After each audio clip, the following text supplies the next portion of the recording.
What is your most disturbing secret? Story 1. When I was a little kid, either 5 or 6 years old, I got in trouble for throwing a TV remote at my sister.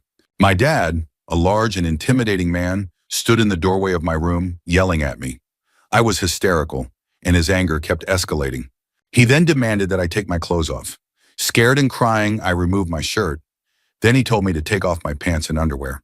I was in the corner of my room, naked and terrified, staring up at this towering, angry man.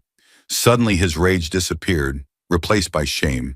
He dropped to one knee in the doorway, put his head in his hands, and started crying, saying, "What am I doing? I'm a bad father." I walked over to him, still crying and naked, and told him, "You're not a bad dad." I hugged him. He left the room, and we've never talked about it since. This happened over 30 years ago, but I remember it vividly. Story 2. A few years ago, I worked at Home Depot at the returns desk. Most of my coworkers were elderly, and I was the youngest on the team. One of my colleagues, Margaret, had issues with bowel control due to her medications. She often farted without realizing it, usually loud but harmless ones, even during conversations. We eventually got used to it, though it was awkward at first. One day during a team huddle, a strong, foul smell filled the air, like fresh manure. Moments later, there was another, distinctly different stench. The manager quickly dismissed the meeting, and as we dispersed, one of the team members muttered, "My God, Margaret, what was that?" Story 3. My husband passed away a few years ago. To everyone, I talk about how much I loved him, the good times we had, and how great he was. But in reality, I hated him for every one of the 33 years we were together. He was cruel, both physically and emotionally, every single day. He hid it well and acted decent in front of others, but when we were alone, he was terrible. Now that he's gone, I live alone and am finally finding myself. I've moved to a different state, made new friends, and for the first time, I like who I am. It's been hard to admit to myself that I'm okay, even happy, now that he's gone. I've never said any of this out loud before. Story 4. Okay, this might bring me some shame, but here it goes. My wife makes incredible biscuits and gravy. I never liked them before we got married, but her version changed my mind. Over the years, I've had other versions, some decent, some mediocre, but hers always stood out. One day, a friend and his wife came over, and he offered to cook dinner. He decided to make biscuits and gravy. I was nervous because I wasn't sure how they'd compare to my wife's. I even rehearsed excuses like, "My stomach's been upset," or "I already ate," just in case I didn't like it. When he finished cooking, I braced myself. But to my surprise, his biscuits and gravy were the best I'd ever had. I ended up eating 2 plates. To this day, I think about his version whenever my wife makes hers. I don't say anything, though. I'm not trying to get myself in trouble, so I keep it to myself, hiding my shame. Story 5. A newly discovered younger relative has been trying to connect with my family after researching his background through an ancestry site. He began searching because his mom always avoided the topic of his biological dad. None of us knew about him until recently, when my parents, 2 of my older sisters, and I found out. This was apparently his second attempt to reach out to us, and he suspected our hesitation was because he had come out as gay. We decided to help him find his father and started asking other family members about him.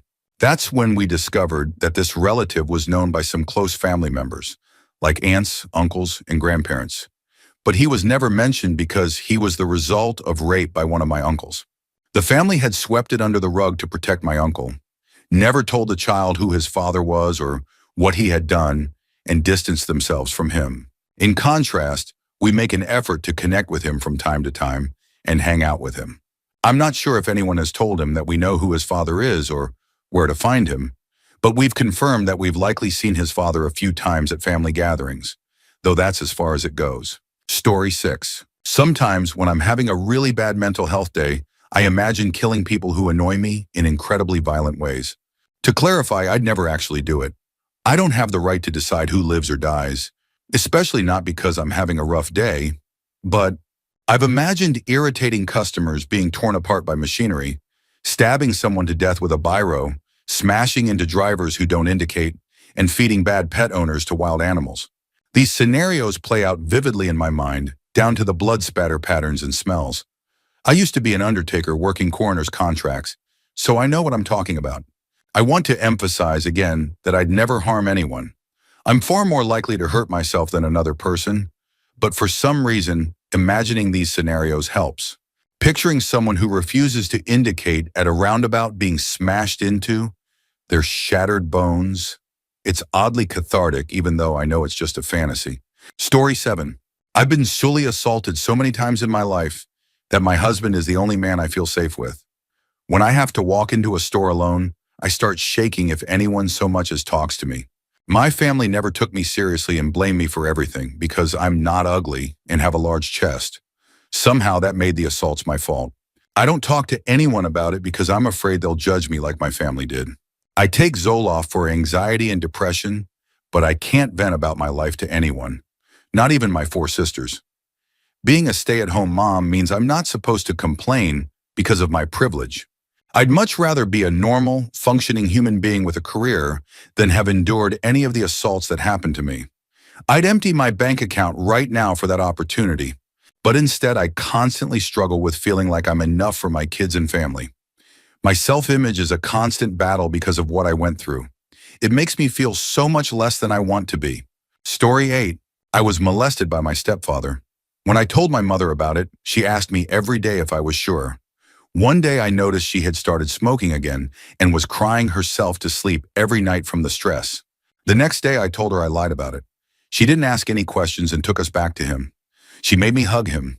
Years later, she admitted that she knew I hadn't lied about his abuse, but didn't want to leave him, so she didn't press further. She confessed that she thinks about it every day, and all those years she refused to put me in therapy were so I wouldn't tell anyone. Her inaction pushed me to self-harm, which she knew about. We've talked about it many times, but she's never done anything. I love my stepdad too. He raised me. I'll never report him to the authorities because I don't want her to go through another divorce. I'll never tell other family members, especially my cousins, who are like my sisters and adore him. I've always needed someone to talk to about this, but I know I can't tell anyone. Story 9. I won't share my most disturbing secret on my main account.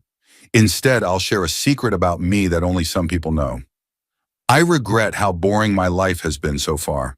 For context, I'm a straight man in my early 30s. I never had a high school girlfriend. I didn't even lose my virginity until I was 26 years old. I only went to one homecoming, and it sucked.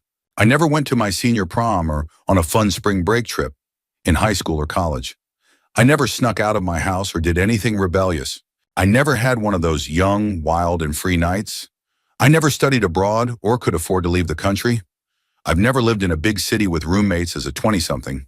It's not like I've never done anything. I've taught high school, worked various jobs, traveled around the USA, gone to parties, though nothing wild happened at them, and even played sports. But I'm very close to my family, was terrified of moving out of my hometown, and have never had a carefree adventure. It feels like I'm missing out on life. I know this pales in comparison to other stories, but sometimes I lie awake at night thinking about how I'll never be able to go back in time. It makes me deeply sad. Story 10. My youngest brother physically assaulted me because I was suspicious he had attempted suicide after finding pills outside his bedroom. He beat me so viciously that I got the worst concussion of my life. I had to go to the ER in secret because he and his boyfriend lied to my parents and the police about what happened. The ER doctor told me I was lucky to be alive and should have gone straight there after the assault. To this day, I still have a dent in my head from it. As a result, I became homophobic toward him and his boyfriend, despite being bisexual myself. I was so filled with hate that I called them slurs I never imagined would come out of my mouth. I deny the incident ever happened, but I still feel immense guilt about it, even 4 years later. It's the one thing I couldn't bring myself to admit to in therapy. Even if my behavior was reactionary abuse, I'm ashamed of it and carry that guilt with me. Story 11. My mother used to fly into terrible, violent rages when I was a child, after which she'd ignore me for days before becoming extremely loving and caring again. It felt like an emotional roller coaster. I suspect she was undiagnosed bipolar, as she definitely suffered trauma herself as a child. On several occasions during her worst moments, after slapping me and screaming at me, she would pin me down on the bed and smother me with a pillow. I assumed it was to stop me from crying or screaming. She would do this until the point where I'd almost pass out. In those moments, I truly thought I was going to die. These incidents have left a lasting negative impact on me. Although we have a good relationship now, those rages are never mentioned. I still carry the sadness and frustration of believing my own mother wanted me dead. As someone who now works in education with children, I've had intensive child protection training, which helped me recognize that aspects of my own upbringing were wrong. If the same signs of distress had been noticed in a child I work with today, social services would have intervened. This realization is a source of frustration for me. No one noticed or acted on my distress when I was young. My mother later trained as a teaching assistant and worked with very young children. She was amazing at her job, which makes it even harder for me. I wish she could have shown the same level of care to me as her own child. Knowing she would have received similar child protection training, I often wonder if she ever reflected on her behavior as a mother. Story 12. My sister, who is 10 years older than me, used to beat me almost daily. She once broke my nose by slamming it into a door. She would bend my fingers back until they snapped. She even killed my hamster by throwing it against a wall, laughing like a maniac. It started when I was about 9. I learned from my brother, who is 4 years older, that she had tried to smother me as a baby because she didn't want to lose her position as the only girl. Her hatred of me seemed rooted in my very existence. I struggled in school, had no self-esteem, and was relentlessly bullied.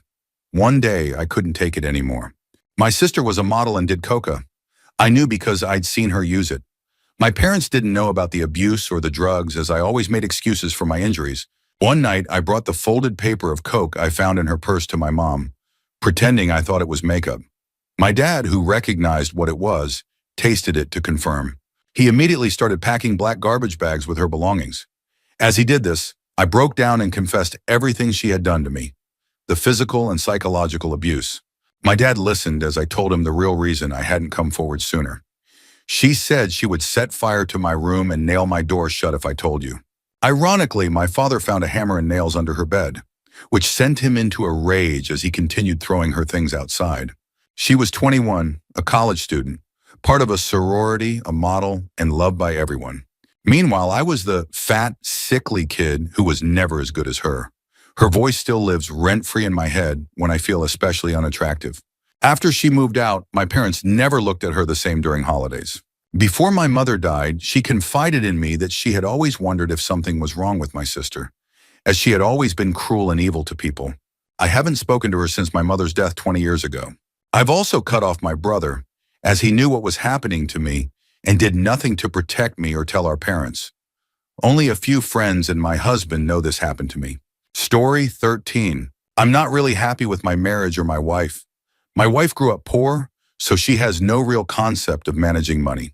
While we're not rich, we make significantly more than our lifestyle reflects. Yet I constantly have to remind her to stop spending money unnecessarily. She doesn't splurge on extravagant things, but is always buying something. Lunch at work, coffee, clothes and toys for the kids they don't need. Despite doing most of the grocery shopping and meal planning, about 40% of the food she buys ends up in the trash because she doesn't check what we already have before shopping. She's a teacher, which is fine, but she insists on working at private Catholic schools where she's grossly underpaid for her qualifications. She claims not to care about her salary, but expects us to go on vacations twice a year, eat out often, and buy things constantly. If she wants to spend $6,000 on a vacation, it's the top priority. But if I want to spend $3,000 on a home improvement project, it can wait. What makes it worse is that I'm not as attracted to her anymore. She was always overweight, but it didn't bother me when we first started dating. After having 2 kids, she fully embraced the HAZE, health at every size movement, and now there's no reasoning with her. If I mention her weight, I'm rude and don't love her unconditionally. If the doctor brings it up, they're fat shaming. It's not just her size. It's her refusal to even consider that it might be a problem. She's convinced herself the world is wrong about obesity. She argues about the flaws in BMI, but that's hard to take seriously when you're 5 feet 4 inches and nearly 300 pounds. Story 14. I had a mentor at church who taught a youth group class and was like a mix between a favorite uncle and a cool older brother.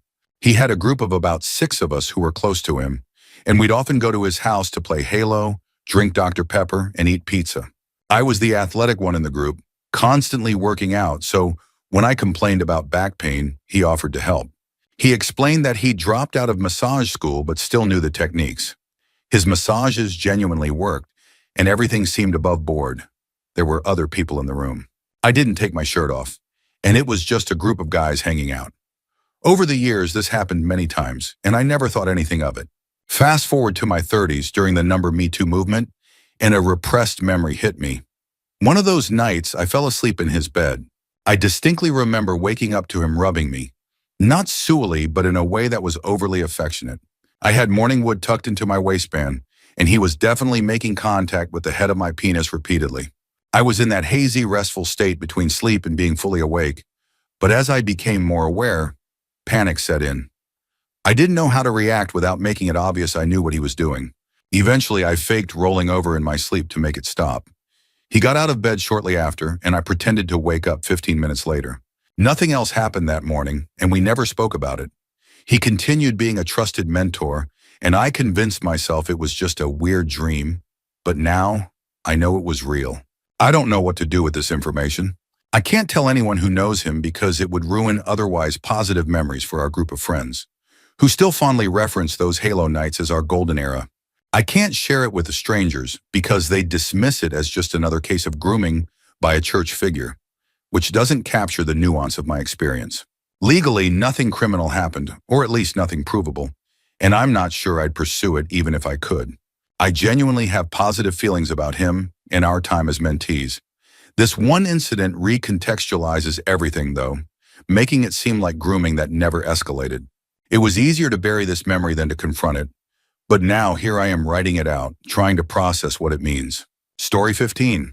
About 8 years ago, my dad suddenly passed away, and I had to drive 1,800 miles back home to handle the arrangements. The drive was emotionally draining. I was heartbroken, angry, and feeling every emotion imaginable. While stopping for gas near Washington, D.C., I noticed a man staring at me in the store. I paid for the gas and walked out.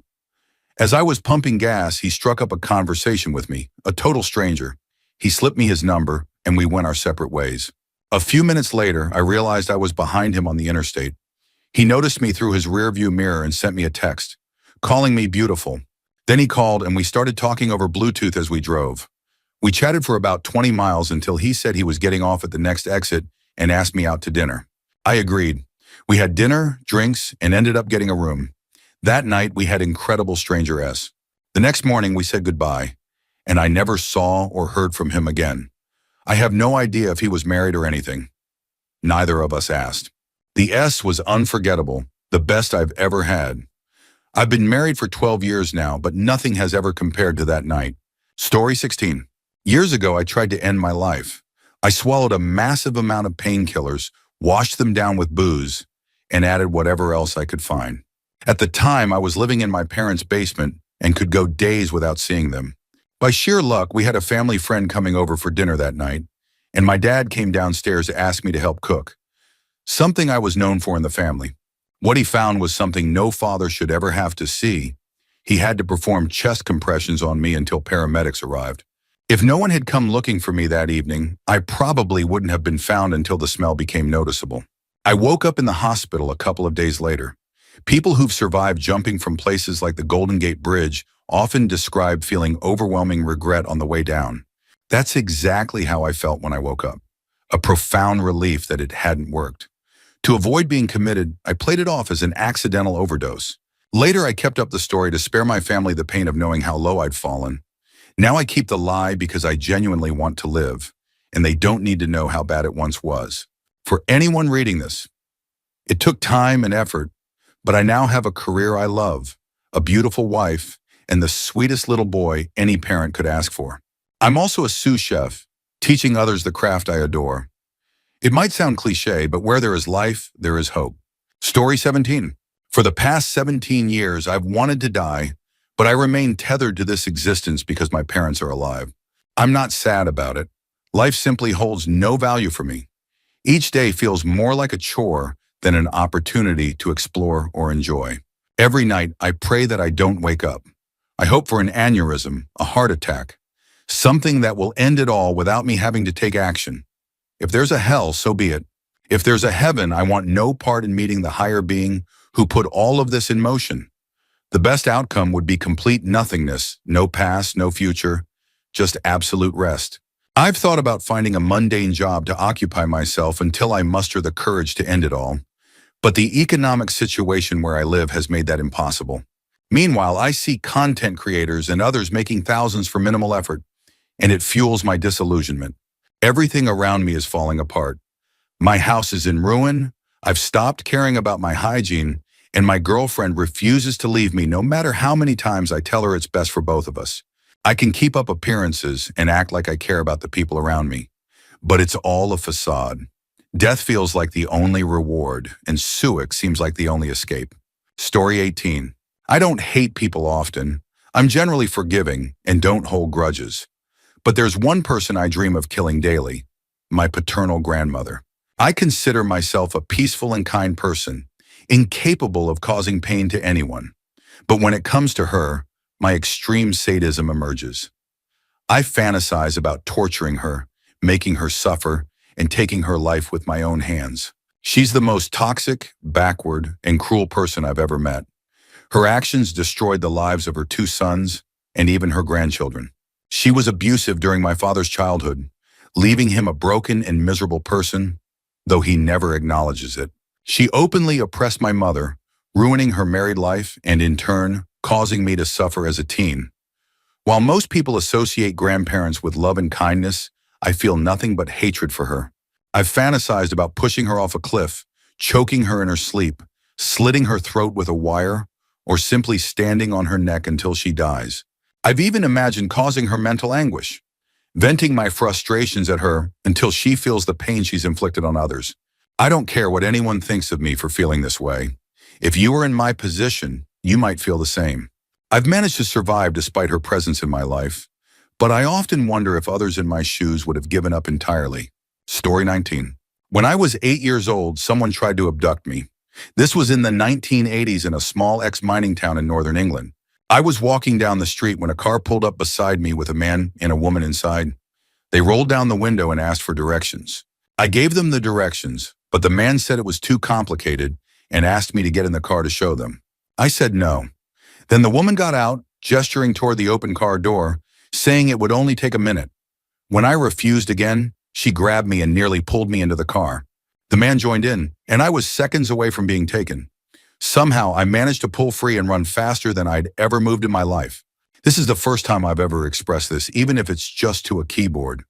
I never told my parents, family, or friends. At the time, I felt like I'd get in trouble. Later, I felt like I'd be in trouble for not telling sooner. Eventually, it just became something that happened. A secret I've kept to myself all these years. Story 20. When I was 14, I stole my good friend's house keys so I could break in while no one was home and steal all his video games and systems. I was incredibly jealous of the love and affection his family gave him, along with all the gifts they showered him with. I wanted that love, affection, and the games so badly that I betrayed the one person who was kind and welcoming to me. I never admitted what I did to anyone, and I never told him.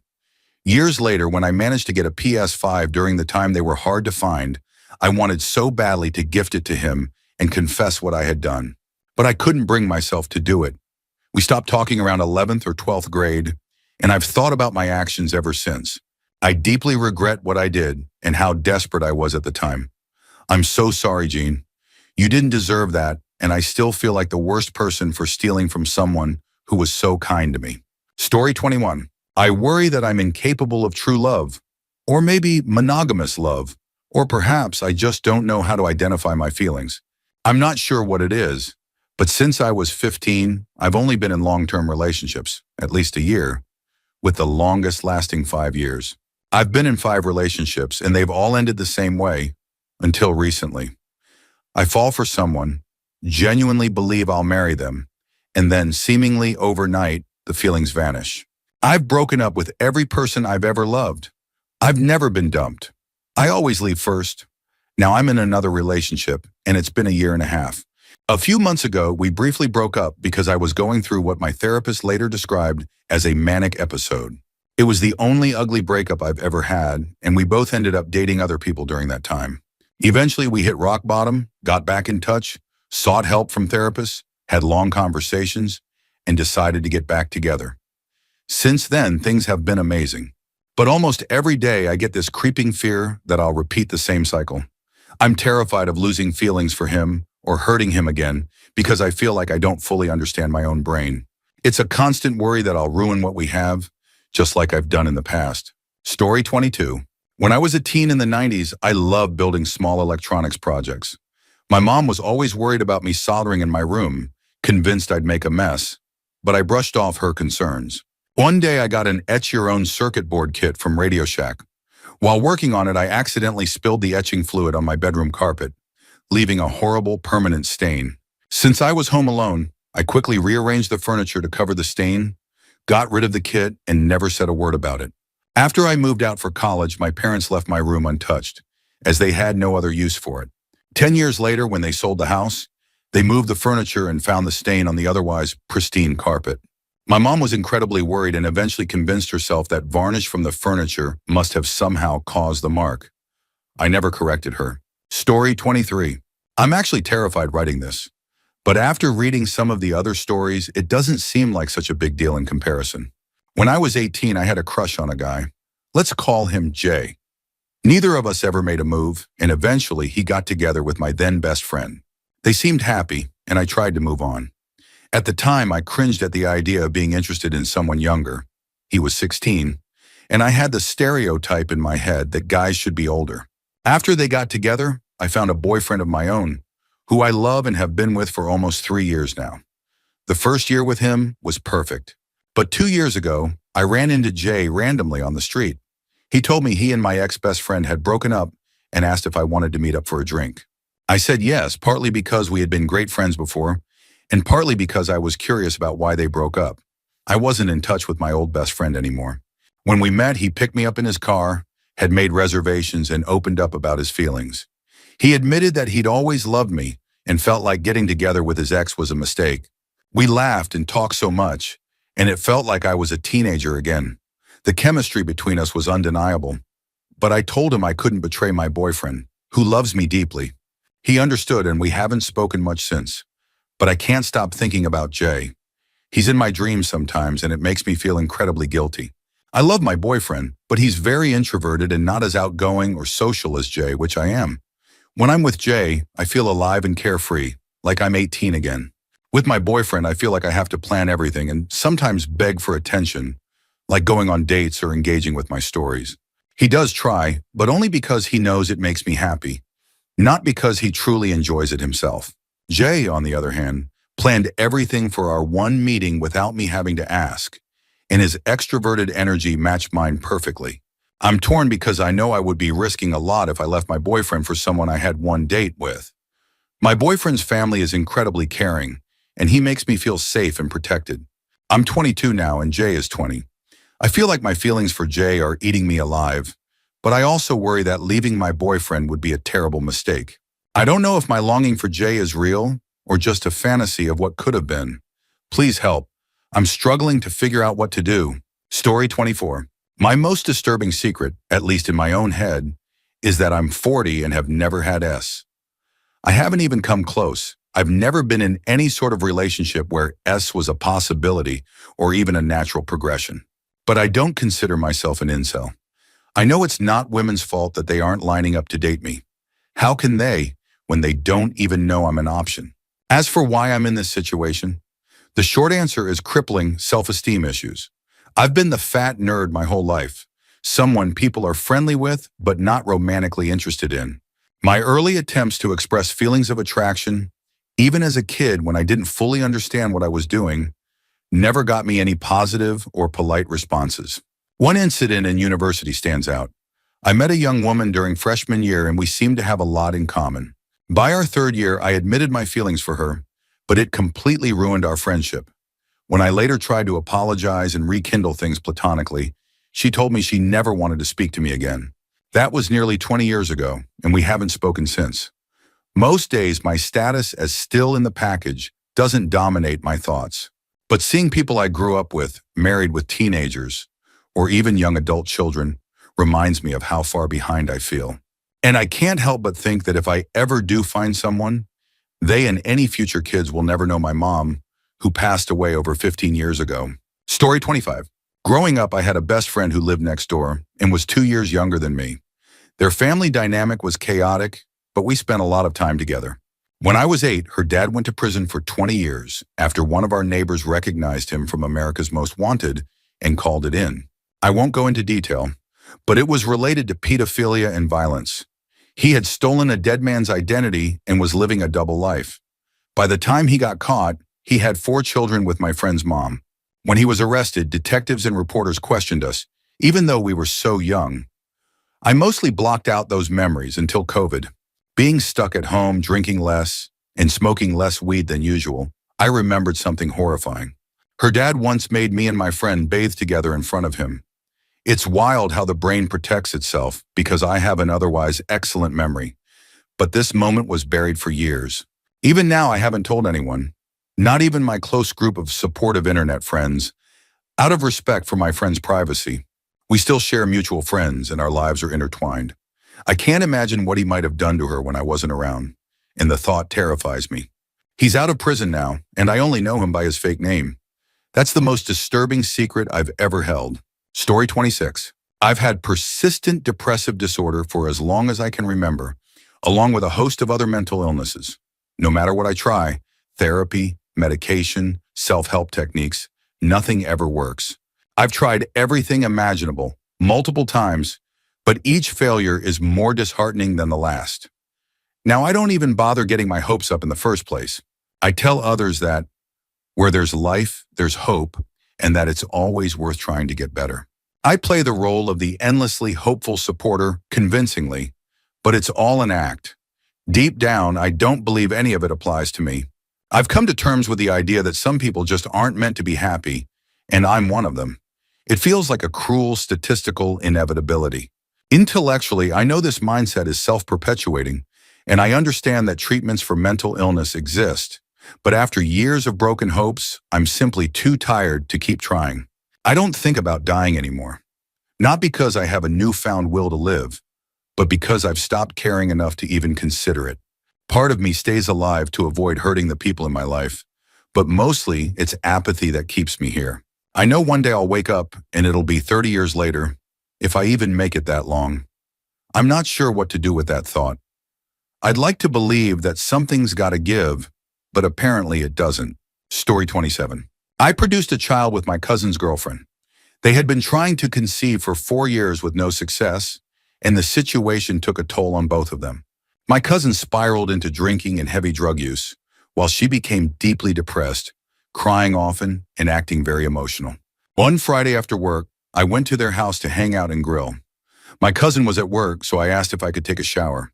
When I came out, she was sitting on the couch in loose-fitting shorts with no panties, clearly ready for intimacy.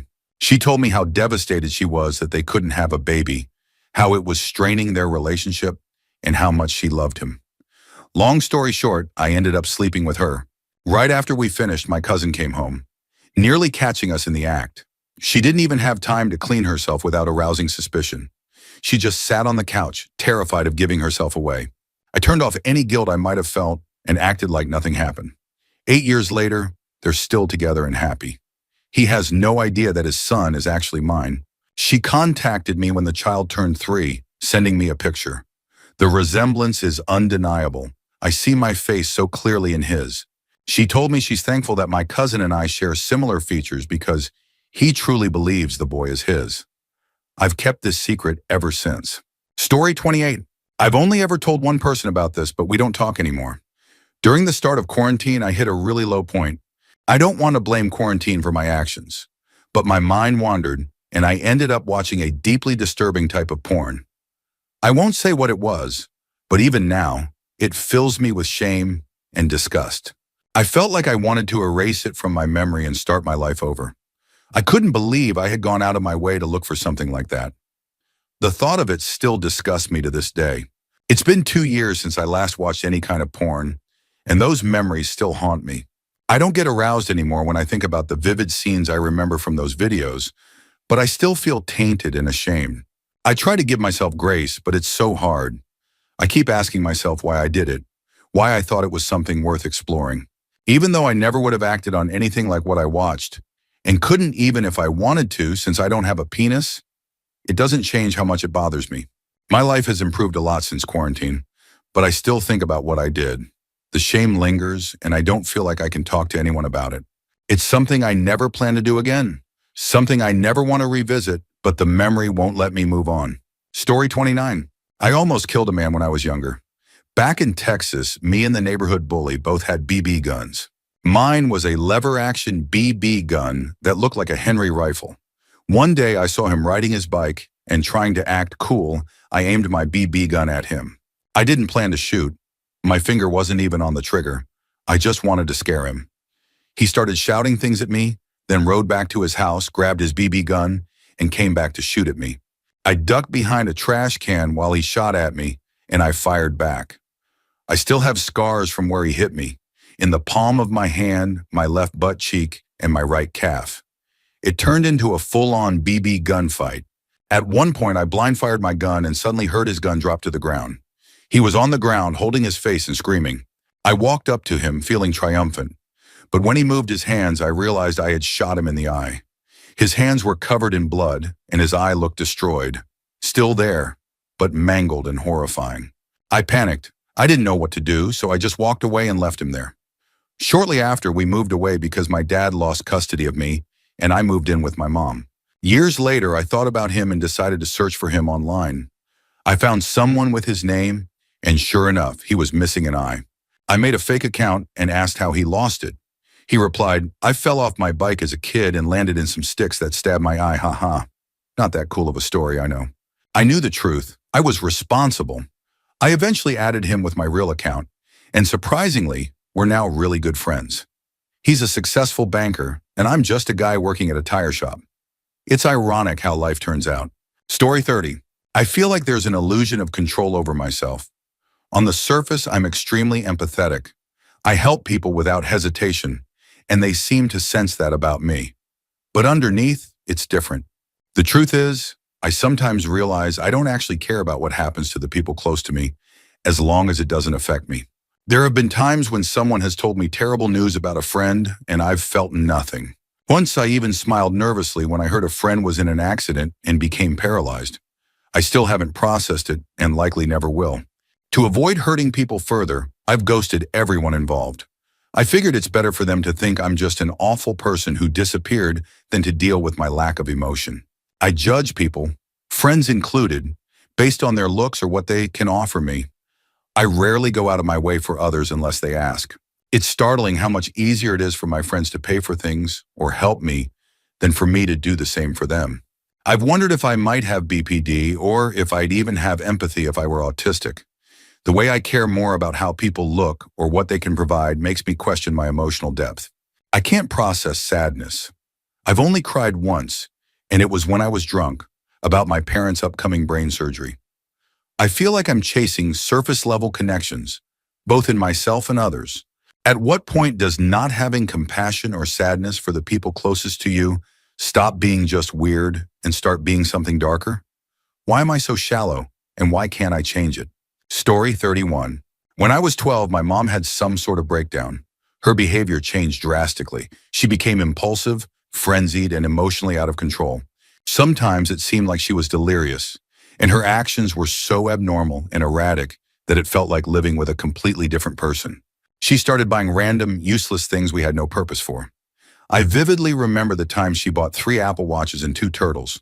Most of the stuff ended up being given away because we simply couldn't keep it all. Another thing I'll never forget is how she would cover herself in essential oils and lotions. The smell was so overwhelming that I'd feel nauseous if I stayed in her room for too long. Her actions often felt childish and unexplainable. As I write this, I realize it might not sound as disturbing as it felt at the time, but I struggle to put into words how unsettling it was. This phase lasted for almost 6 months. She was eventually diagnosed with BPD, at least that's what my dad said, and started taking medication. Over time, the behavior just faded away, and she returned to her old self, mostly. There are some minor changes, like how she's terrible at parking now, but that could just be from aging. I don't know all the details about her condition because my dad kept me in the dark, likely because I was too young to understand. From what I've pieced together, she had been dealing with stress at home, and my dad was living in another country for work. My sister told me that my mom had minor depression and insomnia before the breakdown happened. What's ironic is that during this time, My school life was the best it had been in years. I was finally overcoming my social anxiety after struggling with it for 5 years. It felt strange to experience personal growth while my mom was going through such a difficult and confusing time. Story 32. During the holidays when my girlfriend and I were both 19, she stayed at my parents' house with me. We were just starting to have and one night we were dry humping naked in my room. She was very wet, and I asked if she wanted me to go down on her. She said yes, so I did. Usually everything was great, but this time her taste was really off. Awful, honestly. But I kept going because I wanted to please her. I was lying on my side between her legs when I suddenly felt a sharp, stabbing pain in my D. It felt like I'd been stabbed with a needle. I stood up to check and noticed blood on my D. Freaking out, I thought I'd cut myself. I rushed to my parents' ensuite bathroom to inspect the damage. Standing there, I saw a giant lump on my D, along with blood. Panicking, I called for my mom, who was a nurse, because I thought this was a serious medical issue. She came into the ensuite, and I was standing there half erect, covered in blood, and smelling of my girlfriend. As she asked what was wrong, I looked in the mirror and realized my face was also covered in blood. Then I put two and two together. My girlfriend had started her period while we were dry humping, and the blood had gotten on both my face and my D. The lump on my D turned out to be a mosquito bite. A massive one, probably from the tropical bugs we have in our area, which must have been drawn to the blood. My mom's mouth was hanging open, speechless, as I hastily told her, "Nothing, it's fine, just get out." She left, clearly bewildered, and I went back to my girlfriend. We didn't really talk about it afterward. It was one of the most awkward and bizarre moments of my life. Story 33. During a trip to Thanjavur, South India, I visited an astrologer known for his Nadi Josiam readings. Unlike traditional astrologers, he didn't ask personal questions or rely on typical methods. Instead, he used my thumbprint and ancient palm leaf manuscripts to reveal startling insights about my life. His predictions about my future were disturbingly accurate, including a near-fatal accident and a series of life challenges. But what shook me the most was his revelation about my past life and a curse tied to my actions centuries ago. According to him, I lived as a lower-middle-class individual in Chidambaram. After my father's mysterious death, I was consumed by rage and sought revenge, brutally killing my family members, except for my mother. She later died of shock upon discovering my crimes. Fueled by this path of violence, I gained immense power and wealth, becoming a merciless figure who killed thousands without remorse. I was described as a personification of evil, feared and hated by many. Late in that life, I encountered a differently abled girl who softened my heart and sparked deep regret for my actions. In an attempt to atone, I donated all my wealth and sought spiritual redemption. Despite my efforts, the astrologer revealed that my actions had left a profound karmic imprint, a curse that not only affects me in this lifetime, but also ripples across hundreds of others, entangling their lives with mine. He warned that this karmic debt would persist unless I found a way to truly break the cycle. The encounter left me haunted, forcing me to reflect on the weight of past actions and the responsibility they carry across lifetimes. Story 34. In 2018, I discovered that my girlfriend of 8 years had been cheating on me by performing orals on at least 10 men during our relationship. The revelation devastated me, but when I confronted her, she begged me not to leave her and claimed she was truly sorry. Against my initial instincts, I decided to try to forgive her and work through it. Over time, I thought I had moved past the betrayal. In 2023, we got married. However, doubts have started to creep back in. Sometimes I wonder if I made a mistake in forgiving her because the memories still make me angry. What's confusing and troubling is that lately I've started to get aroused by the thought of her past actions. I've even found myself masturbating to the idea of her giving oral to other men, which makes me feel conflicted and ashamed. To complicate matters further, she recently confessed that when she was 13, she had a long-term relationship with her 29-year-old neighbor, giving him oral until her senior year of high school. This added layer of her past has only intensified my feelings of confusion. We're now expecting our first baby, and while I'm incredibly happy about becoming a father, the demon of the past continues to haunt me. I'm caught between anger, arousal, and depression. I feel lost and don't know how to handle these emotions or how to truly move forward. I'm trying to do the right thing for my family and my wife, but this inner battle feels overwhelming. I just want to find peace and focus on building a future with her and our child. Story 35. Growing up, I was exposed to a lot of porn by people close to me, and I was also messed with by three different individuals. It feels strange to label it as sexual abuse or molestation because part of me feels like it wasn't that bad, but at the same time, I think about it every single day. I told my family about one of those three people, but my mother didn't believe me. Later, I came across a comment online that said, "If they didn't believe you, they already knew." That wrecked me. It sent me spiraling, and I self-harmed again after that. It didn't help that this happened close to my birthday, a time of year I already struggle with mentally.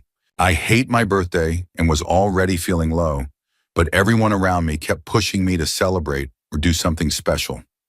All I wanted was to be left alone. Now, I've limited contact with my family. My mother still tries to push me to see her and constantly says she doesn't understand what she did wrong. I've told her in detail why I'm upset, but she never really apologizes. Instead, she says things like, "Sorry I'm such a bad mother," which always feels manipulative, like she's fishing for sympathy instead of owning up to her actions. It's painful to talk about my family, and whenever I share stories with friends, they tell me that the things I went through weren't normal. That realization stings because it confirms what I've always felt, but didn't want to face. Story 36. I used to struggle with suicidal thoughts and self-harm for years. What stopped me from going through with it was the guilt of leaving my parents to deal with my toxic, meth-addicted brothers on their own. I hid my struggles for a long time, but everything came to a head after my truck accident in 2017.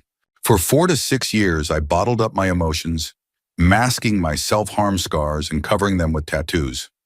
I tried to pretend everything was fine. One day, I couldn't take it anymore and snapped. It started when I accidentally let my rage spill out on one of my meth-addicted brothers and his girlfriend, driving her away. I've never felt anger like that before. That was the breaking point. I told my parents everything, that I'd been hiding my scars, my depression, and my pain for years. I told them I was done pretending, especially since they seemed more concerned with enabling my brothers than caring about me or anyone else in the family. I also snapped at my brother. I told him to pack his things and prepare to live on the streets. I let him know exactly how I felt about him and laid bare everything I thought he believed about me. I pushed him into a state of paranoia. Ironically, that might have been the wake-up call he needed. He started showing some signs of sanity afterward. I still deal with the aftermath of those years. I have PTSD and panic attacks, especially when I see open wounds on my body. My depression isn't as severe as it used to be, but it lingers, and my perspective on life is bleak and frustrated. For now, I'm just trying to keep moving forward, even if it feels like it doesn't matter much at the moment.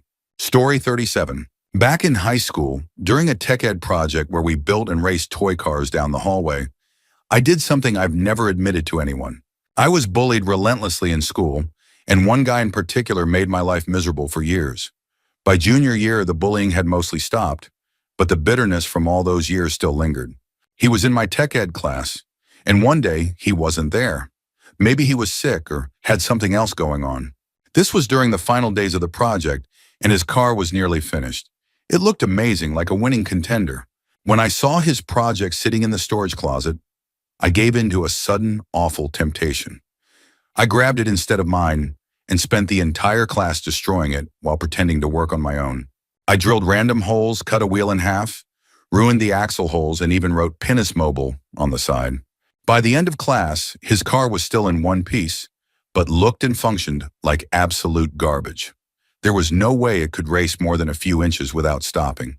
When he returned to class and saw what happened, he raised hell. But even the teachers didn't like him, so while they believed him, they didn't care enough to help. They delayed the race day by a few days, giving him just enough time to patch it up. He frantically worked to fill in the holes and paint over the bright "Pinus Mobile" lettering, but the damage was too much. On race day, every student took pictures with their cars. His looked like a total disaster. Swiss cheese on wheels with "Pinus Mobile" still faintly visible under 3 coats of paint. He looked so pissed in the photo, and I have to admit, I found it deeply satisfying at the time. It's been over a decade since then, and part of me wants to anonymously tell him, "It was me who wrecked your Pinus Mobile project." I still laugh about it, but the truth is, we were all just kids. He's now married and seems like a decent guy, and I've let go of the grudge. School was hard on everyone, and holding on to anger poisons the soul. While I still laugh at the memory sometimes, I know it's a part of my past that I've grown from. Story 38. My mother-in-law passed away a couple of years ago, but about 5 years ago, she went through a very deep depression. It was largely the result of her own choices. She was taking a month's worth of Percocet in a week and binge drinking until her prescription could be refilled, repeating this cycle over and over. She completely withdrew from everyone, and none of us knew how bad things had gotten until Christmas came around and she didn't show up. My nephew, who lived with her at the time, spilled the truth. Things were far worse than anyone had imagined. She had been sitting on the couch for days in her own waste. Deceased pets weren't being removed from the house. The home was in total disarray, unfit for anyone to live in, let alone a teenager like my nephew. A week after Christmas, my husband got word that she had been picked up by Adult Protective Services and taken to a behavioral health facility against her will. CPS also got involved because my nephew was a minor. Everyone assumed her neighbors had called APS, as they had threatened to do so in the past. The truth is, it was me. I called APS after hearing how bad things had become. I requested anonymity because I knew it could cause issues in the family, but my only concern was for my nephew's safety and well-being. Thankfully, my request was honored, and to this day, no one knows I reported her. After being taken to the behavioral health facility, she spent a significant amount of time receiving treatment. Eventually, she managed to pull herself together, at least enough to satisfy CPS and avoid being involuntarily committed. While her passing a couple of years later was tragic, I still believe making that call was the right decision for everyone involved. Story 39. During the pandemic, my father passed away. Shortly after, my brother sold his house and moved his family of 4 into my mom's home to take care of her on our family's small 2-bedroom, 1-bath farm. He promised to add on to the house to accommodate everyone, and I was given $20,000 as compensation for the acres my dad had left me. But within 4 months, everything fell apart. My mom sued my brother to get him and his family out of the house because he never followed through on building the additional rooms he promised.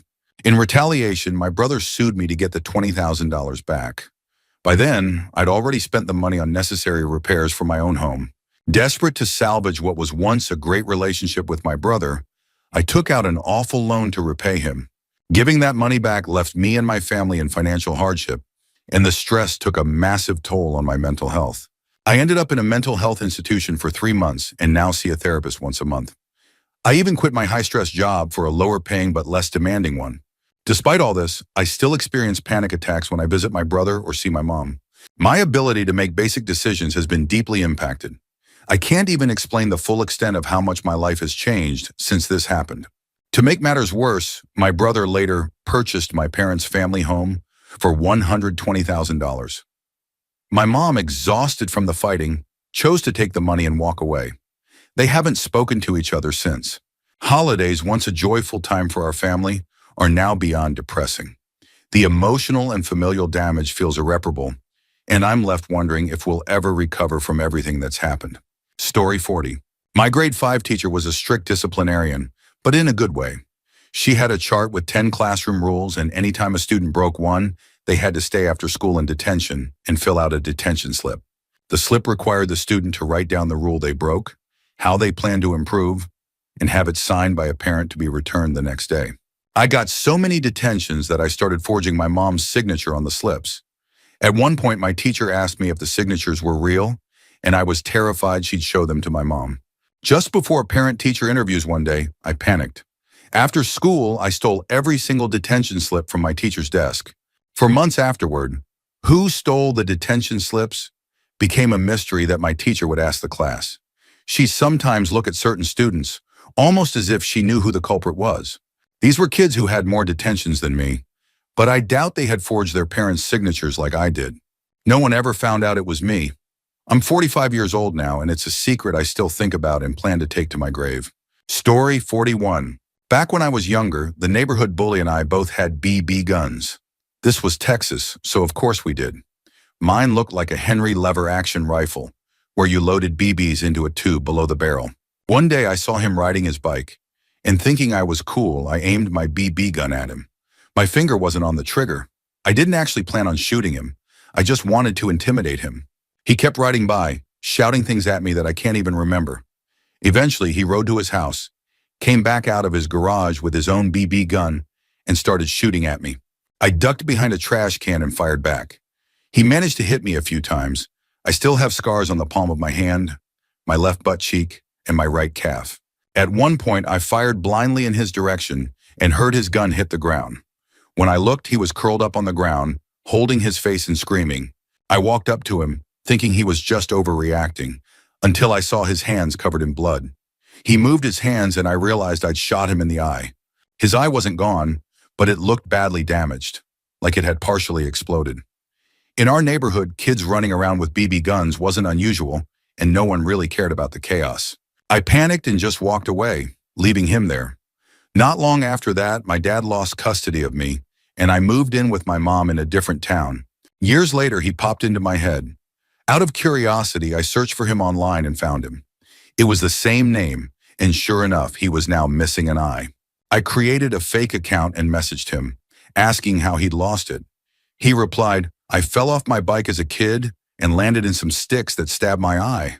Ha ha, not that cool of a story, I know. I knew the truth, but didn't say anything. Eventually, I added him with my real account, and surprisingly, we became good friends. He's now a successful banker, and I'm just a guy working at a tire shop. Life is strange, and sometimes the past finds a way to catch up with you, even if it's in unexpected ways. Story 42. Last year, a coworker and I started talking and got really close, really fast. We discovered that we grew up in neighboring towns and frequented the same places but somehow never met. In September, we started hooking up. She had just come out of a 9-year emotionally and mentally abusive relationship a few months earlier. After a couple of weeks, her ex came crawling back, begging for forgiveness and claiming he had been in therapy and worked on his issues. She decided to take him back. The abuse quickly started again. Since he traveled frequently for work, sometimes for weeks or months at a time, she and I ended up rekindling things. It turned into a full-blown relationship while he was away. By the end of December, I couldn't take it anymore. I broke off the affair because it was destroying me emotionally and mentally. She constantly told me I was the best guy she'd ever met, but she wouldn't leave her abuser. Hearing, "You're amazing, but you're still not enough," was devastating. It's hard to describe how much that messes with you unless you've experienced it yourself. We stayed friends and hung out a few times after that. Nothing physical happened, but there was still an undeniable connection. The other day, I got a text from her saying she didn't want to give me the wrong idea about our friendship. She thanked me for being there for her over the past year, admitted she hadn't always been fair to me, apologized, and said we shouldn't hang out for a while. I replied respectfully and agreed, but it completely wrecked me. What really stings is that she was the one who told me she loved me first, said we were soulmates, and talked about having kids together. I know logically, she was likely using me to fill the emotional and physical void left by her abuser, but that doesn't make it hurt any less. The worst part? I got really attached to her dog, and the feeling was mutual. That dog felt like family to me. Now I'll probably never see it again.